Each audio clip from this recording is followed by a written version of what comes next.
Hi అండి అందరికీ. నేను మీ లోహిత వాళ్ళ అమ్మ లక్ష్మి. అందరు ఎలా ఉన్నారు? బాగున్నారా? మేమైతే చాలా బాగున్నాము. ఇలా రొటీన్గా కాకుండా ఇంట్రో ఈ రోజు నుంచి కొత్తగా ట్రై చేద్దామని అనుకుంటున్నాను. అదేంటి అంటే స్టార్టింగ్లో అంటే ఇంట్రోలో ఏదైనా సామెత కానీ ఏదైనా మంచి విషయం కానీ చెప్దాం అనుకుంటున్నాను ఇవాళ నుంచి. అంటే వీడియోలోకి వెళ్లే ముందు స్మాల్ రిక్వెస్ట్ అండి, మన ఛానల్ ఫస్ట్ టైం చూస్తున్నట్లయితే ప్లీజ్ సబ్స్క్రైబ్ చేసుకోండి. వీడియో అంతా చూసిన తర్వాత నచ్చినట్లయితే ప్లీజ్ ఒక లైక్ అయితే చేయండి. ఇవాళ సామెత ఏమిటి అంటే చెవిటివాడి ముందు ఎంత శంఖం ఊదినట్లే అని చెప్పేసి. ఎందుకు చెప్తున్నాను అంటే అది దోమల పోడికి రిలేటెడ్గా అయితే చెప్తున్నాను. ఎంత మా ఇంట్లోకి రావద్దు అని చెప్పినా దోమలు అయితే ఇంట్లోకి వస్తున్నాయండి. ఎన్ని ఫాస్ట్ కార్డ్స్ వెలిగించినా యూజ్ అయితే ఉండట్లేదు. ఏదన్నా కొత్తగా చిట్కాస్ ఉంటే చెప్పండి దోమల ఇంట్లో ఏం చెల్లిపోవడానికి. కామెంట్ సెక్షన్లో కామెంట్ అయితే చేయండి. మార్నింగ్ లేచి నాకైతే హాఫ్ అన్ అవర్ ఇదే అవుతుంది. మొత్తం దోమలకి ఫాస్ట్ కార్డ్ వెలిగేయడం అండ్ డెటాల్ వాటర్ వేసి మొత్తం క్లీన్ చేయడమే. అలా చేయకుంటే పొద్దున పాప లేచేటప్పుడు బయట ఆడుకోవడానికి మరీ కష్టం అవుతుంది. మొత్తం కాళ్ళకి చేతులకు కుట్టేస్తున్నాయి. సో అందుకని అయితే మొత్తం ఫస్ట్ అయితే ఇది క్లీన్ చేసుకుంటున్నాను. డెటాల్ వాటర్ అయితే వేసేసి మాప్ అయితే పెట్టాను. చాలా మంది డెటాల్ వాటర్లో వేసి అయితే తుడుస్తారు. అది ఎలా అంటే సిటీలలో వాళ్ళకి కుదిరిద్దులే కానీ పోతుంది. కానీ ఇక్కడైతే పల్లెటూరులో కొంచెం డస్ట్ ఎక్కువే ఉంటుందండి రోజు తుడిచినా. అందుకని వాటర్ అయితే చల్లి తర్వాత నీళ్ళల్లో తీసి అయితే తుడుస్తాను. దోమల కోసమే ఎటు తిరిగి ఒక అరగంట ముందు అయితే లెగవాల్సి వస్తుంది. హాఫ్ అన్ అవర్ లేట్ అయ్యి లేచానా అంటే నాతో పాటు లోహిత అయితే లేచేస్తుంది. అది పని కావట్లేదు. అక్కడ మాప్ పెట్టడం అయిపోయిన తర్వాత అయితే మా అమ్మ బియ్యం కడిగి పెట్టింది. నేను మళ్ళీ చూస్తున్నాను ఏమన్నా ఉన్నాయా అని చెప్పేసి ఆ పొయ్యి మీద పెట్టేద్దామని. ఇవి కొత్త బియ్యం అండి, బీపీటీ మిల్లుకి అయితే వేయించాము. ఆ బియ్యం అయితే కొంచెం మసరు వచ్చాయంట, అలా అయితే ఉన్నాయి. అన్నం అయితే బాగానే అవుతుంది, ఇబ్బంది లేదు. సో చూసి చెక్ చేసి అయితే రాళ్ళేమన్నా ఉన్నాయేమో అని చూసేసి పొయ్యి మీద అయితే పెట్టేశాను. అన్నం పొంగొచ్చే లోపల ఈ పని అయితే చేసేసుకుందామని చెప్పి మజ్జిగ జిలుకుదామని మీగడైతే తీసేసానండి. మీగడ తీసేసి కాస్త పెరుగు అయితే పక్కన పెట్టేసి పెరుగుని మజ్జిగగా అయితే చేసేసాను. మీకు ఎవరికైనా ఎన్నపోసి కావాలంటే చెప్పండి, ఫ్రెష్గా మేమైతే పంపిస్తాము. చేసిన తర్వాత గడ్డ పెరుగు ఇష్టపడతారు. నేనైతే చిన్నప్పటి నుంచి ఎర్లీ మార్నింగ్ లేచే గడ్డ పెరుగు తినేదాన్నంట. అదే అలవాటు లోహితాకు కూడా వచ్చింది. లోహిత కూడా చాలా చక్కగా తింటుంది. ఇంకా కర్రీ కోసం అయితే ఇవాళ స్పెషల్గా పచ్చడి అయితే నూరాము. ఏంటా స్పెషల్ అనుకుంటున్నారా? పచ్చడే కదా అని. కాదండి, ఇవాళ అయితే మనకి పుచ్చగింజలతో పచ్చడి నూరాము. పుచ్చగింజలు అన్ని దగ్గర దొరకబట్టుకుంటా. మా నాన్న ఎక్కడికో తిరణాలకి వెళ్ళి అయితే తీసుకొచ్చాడు. కనిగిరి సైడ్ ఎక్కడో, కరెక్ట్గా నాకు కూడా అయితే తెలియదు. దాంట్లోకి అయితే కొన్ని ఎండుమిరపకాయలు అండ్ కొంచెం కొత్తిమీర జీలకర్ర అయితే వేసి వాడ్ చేశాను. టమాటాలో 1/4 కిలో వరకు అయితే తీసుకున్నాను. ఒక ఉల్లిగడ్డ తీసుకున్నాను అండ్ కొంచెం పసుపు, ఆయిల్, ఉప్పు వేసి అయితే వాడ్చానండి. పుచ్చగింజలు కూడా కొంచెం లైట్గా వేయించుకున్నాను. ఇక్కడ రోట్లో అయితే వేసి దంచుతున్నాను. పక్కన గెంటె పెట్టి కలబెడుతుంది ఎవరో తెలుసా, లోహితానే. ఇక్కడ ఉంటే ఇంక మంచిది కాదు, కారం కళ్ళల్లో పడుతుందేమని చెప్పేసి నేను ఇంక దంచకుండా అయితే ఆపేసి అయితే బయటకు వెళ్ళిపోయాను. ఈ లోపు అయితే టమోటా మొత్తం అయితే వాడింది ఒక 50%. దీంట్లో కొంచెం చింతపండు యాడ్ చేసుకుంటేనే టేస్ట్ ఉంటుందని చెప్పేసి కాస్త అయితే చింతపండు అయితే యాడ్ చేసామండి. ఇంకా మమ్మల్ని పిలిచి మమ్మల్ని అయితే నూరమని చెప్పాను పచ్చడి. లోహిత ఉండి మొత్తం కలపెడుతుంది కదా, కారం కంట్లో పడితే ప్రాబ్లం అవుతుందని చెప్పి మమ్మల్ని అయితే పిలిచానండి. మా అమ్మ టమాటా వేసి అయితే నూరేస్తుంది అండ్ 4 నుంచి 5 అయితే చిన్నుల్లిపాయలు అయితే వేసింది. ఒక్కసారి మీకు ఎక్కడికన్నా దొరికితే పుచ్చగింజలు పచ్చడి అయితే ట్రై చేయండి. చాలా అంటే చాలా టేస్టీగా ఉంటుంది. అండ్ పాపకైతే కొంచెం పులిహార చేద్దామని చెప్పేసి మనం పంట వేసాం కదా వేరుశెనగ, అవే కాయలు బయట ఉంటే తీసుకొచ్చి అయితే ఒలుస్తున్నాను. అన్నీ అయితే క్లీన్ చేయలేదండి, ఈలోపు నాట్లు వచ్చేసాయి కదా. సో అట్లా ఎండేసి ఆడైతే పెట్టారు. కొట్టు దగ్గర కొనకరావడం ఎందుకులే అని చెప్పేసి అవే అయితే ఒలిచాను. ఈ శనగిత్తనాలకి అండ్ శనక్కాయలకి అత్త కోడళ్ళకి ఒక మధ్యలో ఒక గొడవ అయితే జరిగిందంట. అప్పుడు అనుకునేవాళ్ళు, చెప్తాను లాస్ట్లో, స్కిప్ చేయకుండా అయితే చూసేయండి. మేము టీ పెట్టుకున్నప్పుడల్లా పాప టీ అయితే అడుగుతుంది. టీ ఎందుకులే అని చెప్పేసి దానికైతే కొంచెం పాలు కాస్తున్నాను. పాలల్లో అయితే షుగర్ వేయకుండా కలకండ వేస్తానండి.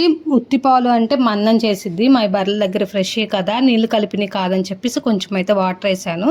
ఈ లోపు బ్రష్ చేసుకుందామని చెప్పి వస్తే లోహితకి యాపిల్ కావాలి అంది. సరేలే అని చెప్పి ఒక యాపిల్ అయితే తుంచిచ్చాను. అప్పుడప్పుడు ఇలా యాపిల్తో కూడా బ్రష్ చేసుకోవడం మంచిదే కదా. పల్లెల్లో చాలామంది యాపిల్తోనే చేస్తారండి బ్రష్, చాలా తక్కువ అంటే తక్కువ. హడావుడిగా చేసే బ్రష్ల కంటే వీళ్ళు పొలాలలో పుల్లను పెట్టుకొని అయితే వస్తారు.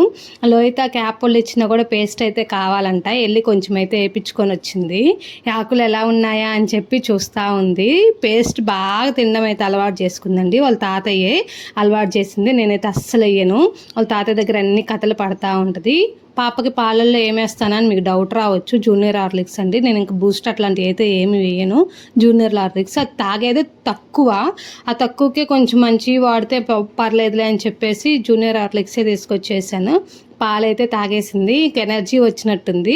తన పప్పి తెచ్చుకొని అయితే ఆడుతూ ఉంది. వాళ్ళ అమ్మమ్మ ఇంట్లోకి వెళ్తే వాళ్ళ అమ్మమ్మ వెనకాల వెళ్ళాలి అని చెప్పి పరుగులు అయితే తీస్తుంది. చూడండి ఇక్కడ ఆ కుక్క పిల్ల మేము అక్కడ హైదరాబాద్ వెళ్ళినప్పుడు జేఎన్టీయూలో తెచ్చామని చెప్పాను కదా, అవే అండి ఆ కుక్క పిల్ల.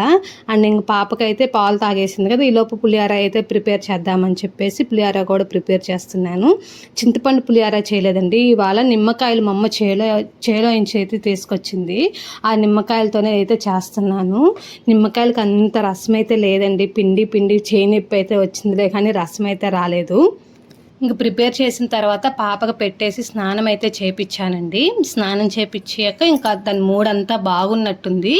అవి మేము హైదరాబాద్ వెళ్ళినప్పుడు డీమార్ట్లో కొన్నాము, గుర్తుందా? అవేనండి, ఇప్పటికి ఇంకా దాచుకుంది, దాంతోనే ఊగుతూ ఉంది.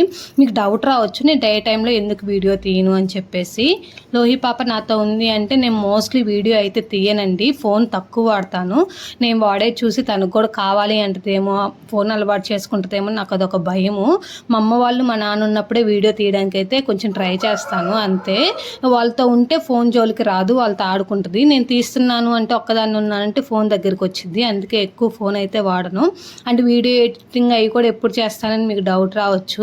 లోయి పాప మధ్యాహ్నం కాడ అట్లా నిద్రపోతే ఎడిటింగ్ చేస్తాను, నిద్రపోలేదు అంటే ఆ రోజు ఎడిటింగ్ ఉండదు, వీడియో ఉండదు, షార్ట్ ఏం పెట్టలేదు. ఏంటి కారణం అంటే లోహిత నిద్రపోలేదని అర్థము, అంతేకాని తనని ఫోర్స్ చేసి నిద్రపుచ్చి వీడియో పెడదాము అన్న ఆలోచన అయితే ఉండదండి.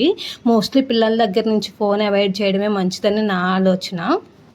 ఆ బండ్ల మీద గీసింది కదా, గచ్చి మీద ముగ్గులు అవన్నీ లోహితనే వేసింది. ఎవరు లేకపోతే ఇట్లనే ఆడుకుంటుంది మోస్ట్లీ. ఇంకా తనకి ఇంకా మూడంతా బాగాలేదు, ఆడుకోలేదు అంటే ఇంకొకటే అల్లరి చేసిద్దండి. ఆ టైంలో పట్టుకోవడం కూడా చాలా కష్టమే. పిల్లలు మ్యాక్సిమం అలా ఉంటారని నేను అనుకుంటాను. ఇంక ఈ బుడకలది అయితే అయిపోయింది. బండి తెచ్చుకుందండి, దానిది రాయల్ బండి అయితే తీసుకొని వచ్చింది. అన్ని కటింగ్లు ఇస్తే చూస్తూ ఉండండి, బాయ్ చెప్తుంది, ఊరెళ్తుందంట. ఈ బండి అయితే నేను కొనలేదండి, తన పుట్టినరోజుకి అయితే వాళ్ళ చిన్నత్తయ్య అయితే తీసుకొచ్చింది. ఇంకొక బండి కూడా వచ్చింది, అది వాళ్ళ పెద్ద అత్తయ్య తీసుకొచ్చింది, ఇద్దరు అత్తయ్యలు. సో 2 బండ్లు అయితే తీసుకొని వచ్చారు. ఇది 16 నుంచి 1700 దాకా అయితే పడిందంట. రేట్ చెప్పమంటే చెప్పలేదు, కొంచెం ఫోర్స్ చేసి అప్పటికి ఈ మధ్య చెప్పారు, అప్పుడైతే చెప్పలేదు. తనైతే ఇంక బయటకు వెళ్ళాలి అని చెప్పేసి బండి వేసుకొని రైన్ అయితే వెళ్తూ ఉంది. లోయి పాప మోస్ట్లీ ఆడడం అయితే అయిపోయిందండి. ఇంక నిద్ర టైం అయితే అయిపోయింది, 11 అలా అయింది. ఇంక ఇట్లానే ఆడుతుంటే నిద్రపోదులే అని చెప్పేసి నిద్రపుచ్చుకుందామని చెప్పి ఇంట్లోకి అయితే తీసుకెళ్ళడానికి రమ్మన్నా రాలేదు. దాని రాయల్టీ చూడండి ఎట్లా కూర్చుందో. ఇంకా నిద్రపోయి లేచిన తర్వాత 3:30 అయితే అవుతుంది. ఆల్మోస్ట్ 2 దాటింది అంటే బయట ఇక్కడ చెట్ల కిందే తీసుకొచ్చి ఆడిపిస్తాను, ఇంట్లో అయితే ఎక్కువ ఉంచను, వేడి సెగ అనిపిస్తుంది. చెట్ల కిందే కొంచెం చల్లగా అయితే ఉంటుంది. దానికి తోడు మధ్యాహ్నం కాడ బర్రెలు నీళ్ళు దాపినప్పుడు కొంచెం వాటర్ అయితే పట్టుకుంటాము. కొన్ని పల్లికాయలు కోసుకుందాం, కొన్ని పల్లికాయలు ఒలుద్దాంలే అని చెప్పి వేరుశనగ విత్తనాలకి ఇంట్లో లేవని బయటకు అయితే తీసుకొచ్చాను. అవి ముందేలో అయితే మొత్తం తినడానికి ట్రై చేస్తుంది. నేనైతే దాని అయితే ఒలిచేసాను. ఆ తొక్కులన్నీ చూడండి అక్కడ ఉంటే తనకి ఏదో అర్థమైనట్టు మొత్తం తీసుకెళ్ళి పక్కన కాలువలో వేస్తుంది. ఎప్పుడు ఏదో ఒక పని ఎత్తుక్కుంటూనే ఉంటుందండి, ఖాళీగా కానీ ఉండదు, రెస్ట్ కానీ తీసుకోదు, తను ఉండదు, మమ్మల్ని ఉండనీదు, ఎప్పుడు బిజీ ఉంటుంది. పిల్లలు మోస్ట్లీ అట్లనే ఉంటారు. ఇక్కడైతే ఇంకా 4 అయిపోయింది టైం అయితే. బయటకు వెళ్ళాలని గొడవ చేస్తుంటే మళ్ళీ బండి అయితే తీసుకొచ్చి ఇచ్చాను. ఇక్కడ నేను మాటలు అడుగుతుంటే అన్నీ చెప్తా ఉందండి, మీరు చూడండి, నేనైతే యాడ్ చేస్తాను. అక్క, పాప, అన్నయ్య, బాబాయ్, తాత, తాత, తాత. ఏం నడుపుతున్నా బుర్బుర్ నడుపుతున్నావా?